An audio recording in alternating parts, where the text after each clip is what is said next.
Now on CoastTV News. A briefcase that could enact another referendum in Ocean City. How many signatures are inside? Route 50 bridge closure now in place. How drivers are going to be redirected by detours. Make America go away. There are protests over escalating tensions in Greenland. What the president is doing today. We're expecting a couple of days of mild weather before the cold and the storm takes over. This is CoastTV News at 5. Gathering the last signatures before submission. Good evening. I'm Madeline Overturf. And I'm Charlie Sakaitis. We begin tonight with a petition being submitted to the Ocean City Council. This petition is in response to the council's decision to extend a moratorium by a full year. That restricts homeowners in residential areas and mobile home communities from purchasing a rental license. Coast TV News reporter Kevin Zappe is live in Ocean City. Kevin, some homeowners say this is not fair. Maddie, after the Ocean City Council voted to extend the moratorium, certain homeowners came together and they say they got more of the signatures that can start a referendum. Walking through the doors of Ocean City Town Hall with another briefcase in hand, Terry Miller believes there are enough signatures inside to trigger a referendum. We've been actively gathering signatures for the last 40 days in the rain, snow, sleet. On Tuesday, Miller and other homeowners submitted what they believe to be over the 990 valid signatures they need to enact a referendum. The petition challenges the Ocean City Council's decision to extend the current moratorium by 1 year. A moratorium that restricts homeowners in residential areas and mobile home communities from purchasing a rental license. The Ocean City Council decided to put a pause on new rental licenses in these areas as they discuss new possible regulations for these short-term rentals. But Miller believes that decision is an overreach of power. What's happened here, this is not leadership. This is tyranny and cronyism. And we really need to be leaders. We should be trying to make the town wonderful for all of our residents. With a decision made back in December and paperwork now submitted in an effort to overturn it, the next step is for the town to count and verify signatures, which could trigger a public vote in the future. According to Miller, each signature needed to be signed in person, and people allowed to do their signature needed to live in Ocean City or have to live in Ocean City, and also needed to vote in the last election. And Miller believes they have over that 990 mark. I'm Kevin Zappe, live in Ocean City, Coast TV News.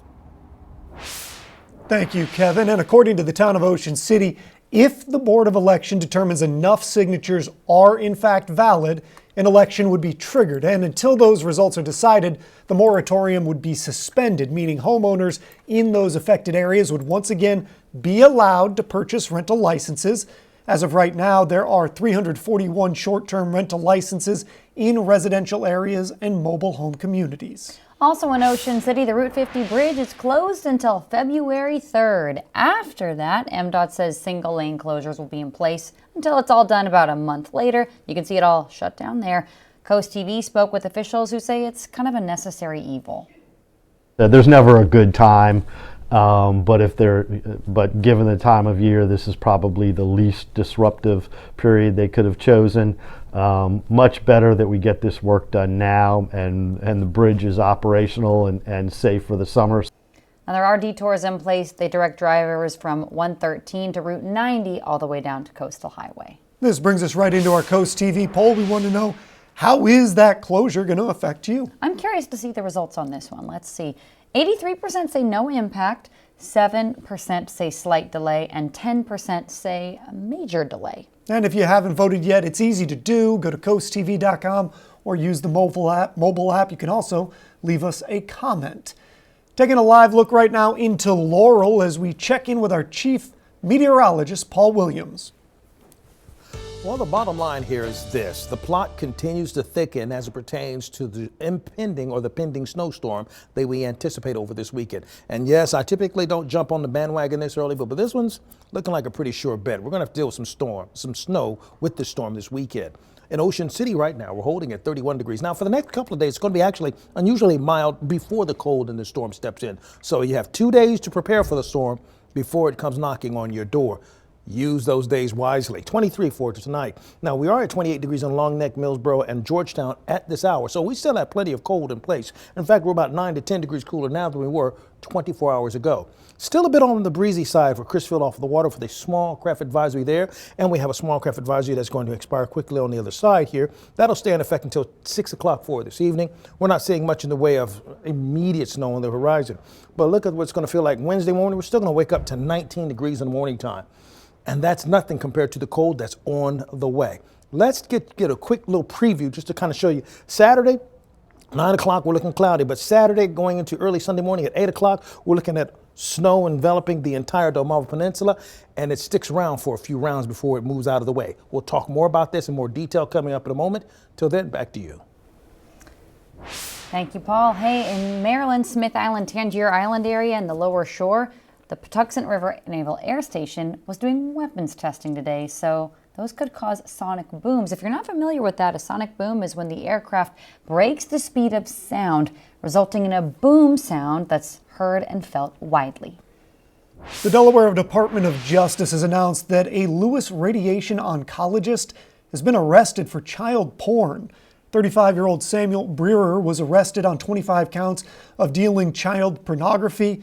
The DOJ says Brewer sees patients at BB cancer centers, but prosecutors say they do not believe any of his crimes are connected to his work, and they are not aware of any victims in the local community. Fresh Pond Trail in Bethany Beach will be closed to the public except for Sundays. On January 31st is when that starts. The state says that's a closure in place for the hunting season, but follow me on this one, though. Hunters will not have access to shooting stands 2 or 3 until the 21st as trail repairs are underway.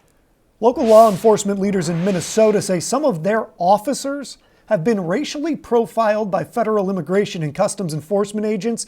At a press event Tuesday, 2 different chiefs and a sheriff called for an end of the stops.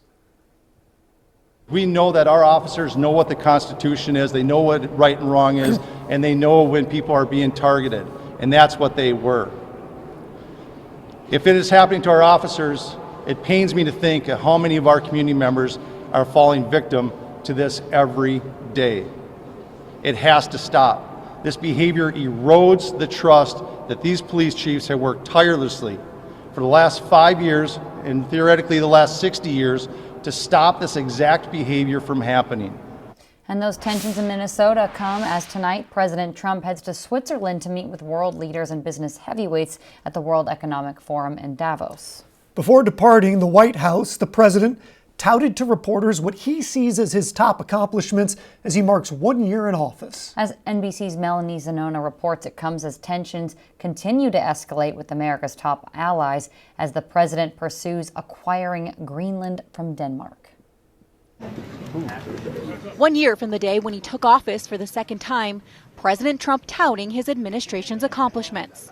But by the way, we've had the best stock market in history, the best 401ks in history, and we inherited a mess. But not backing down from his threats of imposing escalating tariffs against some of the nation's closest allies, unless Denmark agrees to negotiate the sale of Greenland to the U.S. How far are you willing to go to acquire Greenland? You'll find out. Greenland is a territory of Denmark, a large Arctic island rich in rare earth minerals, which President Trump says is key to U.S. national security. Denmark and Greenland's leaders, though, insist the island is not for sale. We are thankful for the support from all our allies, all the countries of the European Union, for stating and constantly saying we need to respect the world order. International law is not a game. At the Davos Economic Forum in Switzerland, European leaders accused President Trump of threatening the future of NATO and the post-World War II order. We stand firmly with Greenland and Denmark and fully support their unique right to determine Greenland's future. President Trump revealing French President Emmanuel Macron texted him, "I do not understand what you were doing on Greenland." Macron today firing back. We do prefer respect to bullies. We do prefer science to plotism. And we do prefer rule of law to brutality. Speaking to the British Parliament, Republican House Speaker Mike Johnson tried to put the U.S.'s European allies at ease. We have always been able to work through our differences calmly as friends. We will continue to do that. I want to assure you this morning that that is still the case. Melanie Zanona, NBC News, Washington. We have mild weather before this storm shows up, and after this storm, we're going to plummet so low, we're going to be in the negative zone. And with freezing temperatures on the way, how people are preparing for the cold, that's up next. This is Coast TV News at 5. As the cold temperatures move in, a lot of us are pushing up that thermostat a bit, but that can put a strain on the system we all use. This morning, DMEC, a power company that runs power grids like Lewis and Milford's, asked customers to cut back on power due to cold weather. Coast TV reached out to other utility companies, and so far Delaware Electric Co-op says they haven't had to do that, but they do advise their customers to watch how much power they use. Some people tell Coast TV they are preparing by stocking up on food, supplies, in case they get snowed in. I'm excited about it. I'm getting ready to go in the store now to pick up a few things. A day like that, if it's 4 to 6 inches, I just enjoy it from the inside. Put clean pajamas on when I get up and just enjoy it. And as the storm approaches, please stay with us here on Coast TV. We'll have the latest forecasts on our apps, our website, and in all of our broadcasts. Speaking of winter storm coverage, there's the man with the plan, Chief Meteorologist Paul Williams, breaking down what he is forecasting for this storm up next.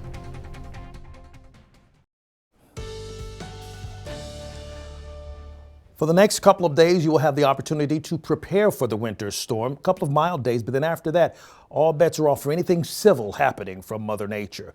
In Lewis, we're holding at 28 degrees, although that's cold enough in and of itself. But when you see where we're going to end up, you'll understand why I'm saying 28 would be considered mild. Everything's going to be in context here pretty soon. By the way, we'll drop to 23, mostly clear skies by 9 o'clock. Now, we're in the 20s just about everywhere right now. We're at 28 in Georgetown as well as Gumboro and Del Mar under mostly clear skies. Now, we are about 9 to 10 degrees cooler now than we were just yesterday, but tomorrow we're going to go warmer, and then even warmer than that on Thursday before that storm comes sliding through. It feels like 18 in Indian River Inlet. It feels like 21 in Milton and in Millsboro. So tomorrow, seasonably, temperatures in the 40s. Thursday, very mild into the 50s. A sunny day, but it's a setup because it's going to make you think things are mild, and you might actually think, they don't know what they're talking about. I'm not worried about a storm. And then, boom, Friday's going to hit you right across the noggin, okay? And think about it. We've been trending a lot warmer, but now we're starting to trend cooler over the last couple of days, and that's going to be the case for us. Now, a wider view shows us that we're relatively quiet for right now.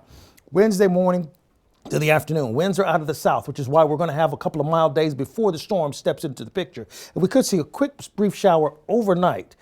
Mainly when most of us are asleep unless you work third shift, overnight shift. Then take a look at these wind chills. We're looking at feeling like 5 degrees by Friday evening. And then as we go into Saturday morning, look at this, 7 below zero inland, 4 below zero for all the beaches. That's Saturday, and that's just before that storm steps into play. Now, that precipitation chances, we're going to have it elevated all the way up. Actually, it moved even up on the last run for snow for us on Sunday. So Sunday's going to be our D-Day for the likelihood of snow. Now, we're taking Thursday. This is the Thursday shower that pushes through in the early morning hours. It gets out of the way pretty quickly. Here's the setup. We're going to have snow stacked on top of ice with rain underneath it, okay? I want you to think of it as a 3-tier sandwich or a Big Mac, okay? Now, with this Big Mac, it's going to slide through. Now, this here part, this ice part, be glad this is going to miss us because that's going to be horrible. But this is going to be bad enough in and of itself, okay? Now, here's how it's going to play out. You see how by Sunday at 9 o'clock in the morning, we start getting the deeper purple across us? That's the surefire bet. And then we see this low pressure system developing here, and the back side of this, which is actually the most potent side, that's what's going to pull through. And then the latest movement indicating it's going to lean all the way into Monday. Runs are still being perfected, but the bottom line is cold for Wednesday, and then Sunday, Monday, and Tuesday, it continues to stay cold. Think about this. Below normal and much below normal temperatures will happen after that storm leaves. So listen, it's not over when the snow leaves. It's just getting started because that cold air is going to kick in a major, major way. All right, here's a look at your 7-day forecast. We're going to be looking out for that cold to really kick in for us as we go in on Sunday. We'll keep you posted on all of our social media outlets, and be sure you download our app. You will need it. Thank you, Paul. With seriously cold temperatures in that forecast, remember to dress appropriately. And this is important. Watch for frostbite. Paul and I were speaking about this before the broadcast. According to CDC, here's the symptoms of frostbite: redness or pain in any skin area. But if you have darker skin tones, it presents as shades of blue, purple, or gray. Frostbitten skin can feel firm or waxy. And watch out for numbness. And again, if you do have frostbite, you got to get medical care. If not, get inside, warm up, and put the area in warm, not hot water. Coming up tonight on Delmarva Sports Network, your game of the night at 6. That is when Chrisfield takes on Pocomoke in boys basketball. Then catch the final score at 10:30. You can watch that game on DSN Plus along with these exclusives. 5:30, St. Michael's facing off North Carolina in boys basketball. At 5:30, or at 6 and 5:30, Wycomico plays Snow Hill in girls basketball. And at 6:30, Dover plays Smyrna in boys basketball. Growth on the coast. We know it's a big issue, and we all have growing pains because everyone wants to live here. But it comes at a cost. Roads, infrastructure, development, a loss of open space, all of that creates conflict and concerns. CoastTV has investigated all the deep-seated issues that brought us to where we are today. So on February 4th at 7 p.m., join us for a 1-hour special to help you understand the price of paradise, growth on the coast. Coming up, Delaware State Fair making some big announcements today. What we learned this afternoon. Stay tuned on CoastTV News at 5.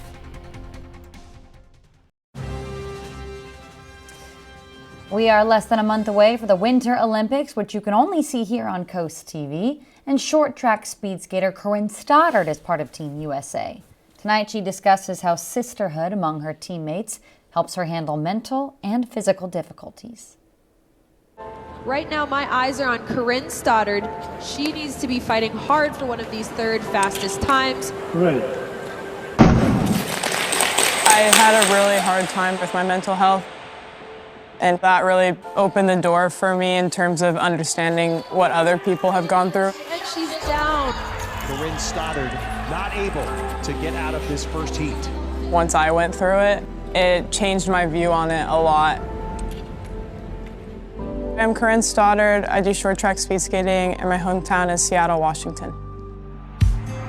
We have some really good teammates on our team. Two skaters who are as good as sisters, Kristen Santos Griswold and Corinne Stoddard. When one of us is having a really hard time, mentally or physically on the ice, we all lean on each other.